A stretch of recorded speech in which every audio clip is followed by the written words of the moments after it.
मेरी एक कविता कोई तो मना लो यार।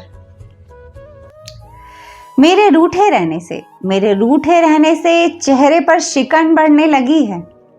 बुझा बुझा सा हाल जीते जीते अंदर से थकन बढ़ने लगी है। कुछ दिन तो चल जाती है नाराजगी, मगर हमेशा मुंह फुलाए रखना आसान नहीं लगता। कह तो आए सबसे कि हम रूठे हैं, मगर हमेशा रूठे रहना समझदारी का काम नहीं लगता। अब देखो बिन बात का गुस्सा बरस रहा है, ये चेहरा मुस्कान को तरस रहा है। चाहती हूँ टूटने से पहले कोई तो बचा लो यार, कोई तो हंसा दो यार, आकर कोई तो मना लो यार। माना दिल दुखा होता है जरूर, सारी कहानी फर्जी नहीं होती, वरना लंबे समय तक रूठे रहना किसी की मर्जी नहीं होती। जब कोई रूठता है तो एक भरोसा रखता है वो कि मैं ना बोलूँगा तो किसी को तो ज़रूर फर्क पड़ेगा, कोई तो उसके दूर जाने की वजह पर तर्क करेगा, अपनी किसी बात में कोई उसकी भी बात करेगा, अपना कहकर कोई उसको भी याद करेगा, कोई तो उसके साथ की फरियाद करेगा, कोई तो उसकी गैर मौजूदगी पर सवाल करेगा। अब मुझे यूं लगता है कि औरों से मेरी नाराज़गी अब मुझे ही खा रही है। जितने ताव में ढोया मैंने अपनी नाराज़गी को, अब उतना ही मुझे वो सता रही है। अब ये दिल बिना बोझ के जीना चाह रहा है, दिमाग हर जख्मों को सीना चाह रहा है। चाहती हूँ मरने से पहले कोई तो सगा हो यार, कोई तो अपना लो यार, आकर कोई तो मना लो यार। Thank you so much. आप सब ने अपना कीमती वक्त देकर मेरी इस कविता को सुना और मुझे उम्मीद है मेरी कविता आप सभी को बहुत अच्छी लगी होगी। और अगर अच्छी लगी हो तो मेरे वीडियो के ठीक नीचे एक रेड कलर का bell icon, subscribe button, follow button दबा दीजिए, ताकि मेरा हर नया वीडियो आप तक आसानी से पहुंच सके और मैं आप सबके दिलों तक भी आसानी से पहुंच सकूं। तो आज फिर आध्यात्मिक एक टॉपिक पर मैं आप सबसे बातें करूंगी। तो आज जिस टॉपिक पर मैं बात करने वाली हूँ, मेरा वो टॉपिक है, आज हम जानेंगे ब्रह्म नाड़ी के बारे में। देखिए, पिछले वीडियो में मैंने ब्रह्म मुहूर्त की बात की और जो है कि ब्रह्मचर्य की बात की, ब्रह्मरंध्र की बात की। अब बचा यही था कि ब्रह्म नाड़ी पर बात की जाए। तो देखिए, मैं ब्रह्म नाड़ी के बारे में इसलिए बात करूँ कि हमारे शरीर के अंदर एक सूक्ष्म नाड़ी है जो दिखाई नहीं देगी। जो आप देखने की कोशिश करेंगे तो वो दिखाई नहीं देगी, भले आप शरीर के कितने भी टुकड़े कर दीजिए, पर वो नाड़ी हम कभी नहीं ढूंढ पाएंगे, क्योंकि वो सूक्ष्म नाड़ी है, दिखाई नहीं देती। और इस नाड़ी में जो है कि ऊर्जा का जो है फ्लो होता है, ऊर्जा का बहाव होता है। तो इस नाड़ी पर हमें ध्यान के जरिए जो है इस पर काम करना होता है। गुरु मंत्र का जाप करने से भी हम ब्रह्म नाड़ी पर काम कर सकते हैं। देखिए, ब्रह्म नाड़ी पर काम करने का मतलब ये है कि आप जो है कि अपने आप को, अपनी सोल को जो है कि ब्रह्म तक पहुंचाना चाहते हैं। अपनी सोल का जो एक अंतिम घर है, जहां वो एक्चुअली जाना चाहती है हमारी आत्मा, वो है ब्रह्म तक उसे पहुंचाना, वो उसका आखिरी घर है। तो ये यात्रा हम अपने शरीर के माध्यम से ही शुरू कर सकते हैं। हमारे शरीर में बहुत सारी ऐसी शक्तियाँ ईश्वर ने दी है कि हम जो है कि ध्यान के माध्यम से जो है ब्रह्म तक पहुंच सकते हैं। जब हम ध्यान लगाते हैं तो ये जो सांस लेते हैं ना, यही सांस जो है कि सबसे बड़ा जो है कि रोल प्ले करती है ध्यान में, मेडिटेशन में।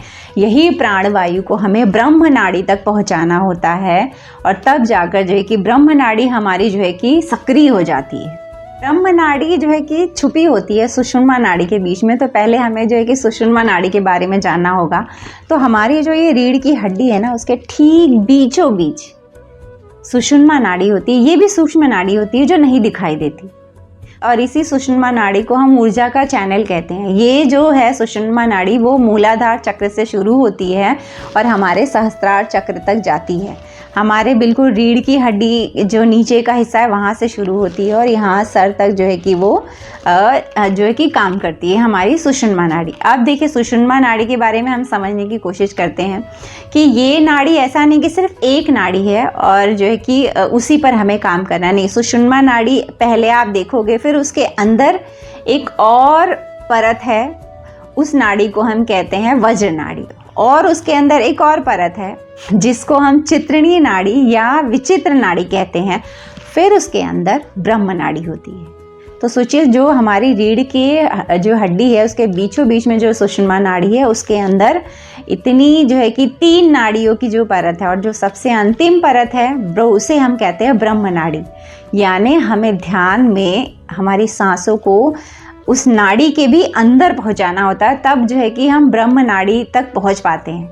तो देखिए जब हम ध्यान में बैठते हैं ना, तो सुषुम्ना नाड़ी के अंदर जो 2 परत है ना, वज्र नाड़ी की और विचित्रिणी नाड़ी या विचित्र नाड़ी की, तो ये 2 नाड़ियाँ जो है ना, ये एक ही साथ काम करने लगती हैं। मतलब इनके काम जो है तभी शुरू हो जाते हैं जब आप मूलाधार चक्र पर अपनी जीत पा जाते हो। वज्र नाड़ी जो होती है ना, वो हमारे पंच तत्व तक होती है। जैसे मैंने आपको बताया मूलाधार चक्र होता है रीढ़ की हड्डी के नीचे, फिर उसके ऊपर स्वादिष्टान, फिर यहाँ पे मणिपुर होता है, और यहाँ पे अनाहत होता है, और यहाँ पे विशुद्धि चक्र होता है। जब हम सुषुम्ना नाड़ी पर काम करना शुरू करते हैं तो वज्र नाड़ी सबसे पहले ज़्यादा एक्टिव हो जाती है, क्योंकि वो उसके ठीक अंदर की परत होती है। तो जब आप, क्योंकि ऑब्वियसली आप जब चक्रों को जागृत करोगे तो मूलाधार से ये विशुद्धि चक्र तक ये 5 पंच तत्वों पर जीत पहले पानी होती है, उसके बाद ही ऊपर की यात्रा हम कर पाते हैं। तो देखिए उसके लिए वज्र नाड़ी बहुत ज़्यादा हमारा सहयोग करती है। और जब हम इतनी यात्रा पूरी कर लेते हैं, वज्र नाड़ी इतना हमें करने में सहयोग करती है, और जब ये यात्रा हो जाती है तो उसके बाद जो है कि अगला काम जो होता है, अगली नाड़ी जो काम करती है वो है चित्रिणी नाड़ी या विचित्र नाड़ी। वो नाड़ी जो है हमें यहाँ से यहाँ तक पहुँचाती है, हमें आज्ञा चक्र तक पहुँचाती है, हमें अजिना चक्र तक पहुँचाती है। तो यहाँ तक जब वो नाड़ी पहुँचा देती है हमें, तो उसके बाद जो बचता है ब्रह्म नाड़ी, जो हमारी सुषुम्ना नाड़ी के सबसे अंत में होता है। उसके बाद होता है हमारा ये लास्ट सहस्त्रार चक्र, और सहस्त्रार चक्र तक वो हमें ब्रह्म नाड़ी ही पहुँचाती है। सुषुम्ना नाड़ी के अंदर भी जो 3 नाड़ियां हैं ना, उनके भी काम बटे हुए हैं। जब हम पहले ध्यान करते हैं तो वज्र नाड़ी अपना काम करती है, यहाँ से हमें यहाँ तक पहुँचाती है। उसके बाद जो है कि चित्रिणी नाड़ी है, या उसे जो है कि विचित्र नाड़ी भी कहते हैं, वो हमें यहाँ तक पहुँचाती है। और लास्ट में जब ब्रह्म नाड़ी पर काम होता है तब आप जो है कि सहस्त्रार चक्र पर काम करते हो। सहस्त्रार चक्र पर जब हम पहुँचते हैं तब जो है कि कहते हैं कि हमारे सर पर जो है हज़ारों कमल की पंखुड़ियाँ खिल जाती हैं।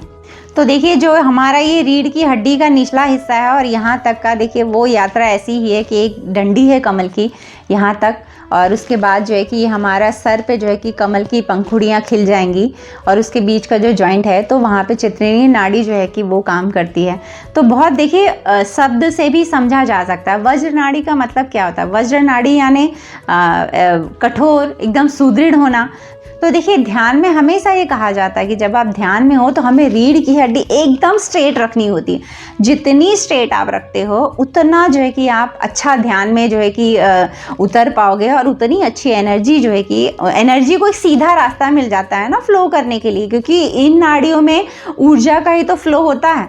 तो अगर आप नाड़ी जो अपनी सुषुम्ना नाड़ी को टेढ़ी रखकर ध्यान करेंगे तो जल्दी जो है कि एनर्जी ऊपर नहीं चढ़ेगी, लेकिन अगर आप रीढ़ की हड्डी स्ट्रेट रखते हो तो ऊर्जा ऊपर बहुत तेजी से जाती है। तो वज्र नाड़ी का मतलब क्या होता है? और देखिए शब्द से भी हमें ये समझ आता है कि जब मूलाधार चक्र के जो नीचे का हिस्सा है, हमारी रीढ़ की हड्डी के जो नीचे का हिस्सा है, और यहाँ तक का जो हमारी रीढ़ की हड्डियाँ हैं, अगर हम वज्र की तरह एकदम स्ट्रेट और सीधा रखते हैं तो ऊर्जा का फ्लो बहुत अच्छी तरह हो पाता है।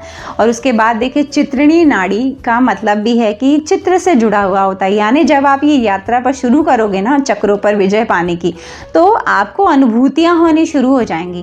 ये तो पक्का है कि आपके चक्र जागृत होते जाएंगे बहुत अच्छी तरह से, तो आपको अनुभूतियां होने लगी, कुछ ना कुछ चित्र, कुछ ना कुछ इमेजेस, कुछ ना कुछ जो है आपको दिखाई देने लगता है। तो ये चित्रिणी नाड़ी ही करती है, आपको दिव्य अनुभूतियां होने लगती हैं। तो ये सब कुछ जो है कि हमें चित्रिणी नाड़ी ही दिखाती है, आपको कलर्स दिखने लगते हैं। तो ये सारा काम जो है चित्रिणी नाड़ी ही करती है। और फिर जब हम ये सब अनुभूतियों के साथ और ये डंठल जो है कि अपना ये हिस्सा स्ट्रेट रखें, तो फिर हम पहुंचते हैं हमारे सहस्त्रार चक्र पर। सहस्त्रार चक्र तक पहुंचना आसान नहीं होता। आप अगर सर्च करते हो गूगल पर, जो अपने अनुभव बताएंगे कि मूलाधार चक्र से लेके आज्ञा चक्र तक जो है कि मैंने अपनी यात्रा पूरी कर ली है, लेकिन सहस्त्रार चक्र की जो यात्रा है वो बहुत ही विरले होंगे जो आपको अपना अनुभव बताएंगे कि सहस्त्रार चक्र पर मैंने काम किया है, और एक्चुअल में ध्यान करके हम दिव्य अनुभवों को पा सकते हैं। अपने अनुभव भी मुझे शेयर करने हैं आप लोगों से। जल्द ही मैं अपने सारे अनुभव को आप सबसे बताऊंगी। अभी तो मैं आध्यात्म की थियोरी बातें आप सबसे कर रही हूँ, लेकिन जल्द ही मैं अपने वीडियो में प्रैक्टिकल बातें बताऊंगी कि मैंने सडनली मुझ में ये चेंजेस क्यों आया, मैं क्यों इतनी आध्यात्मिक हो गई, क्योंकि मैंने बहुत कुछ जो है कि अनुभव किया और जिसकी वजह से मैंने खुद को बदल दिया। तो वो सारे जो है कि बातें मैं जल्द ही अपनी आगे की वीडियो में आप सबको बताऊंगी। तो ये थी मेरी बातें आज के इस टॉपिक पर। चलती हूँ, एक और नए वीडियो में आप सबसे मेरी मुलाकात रहेगी। तब तक उससे दोस्ती बनाए रखिए। किससे?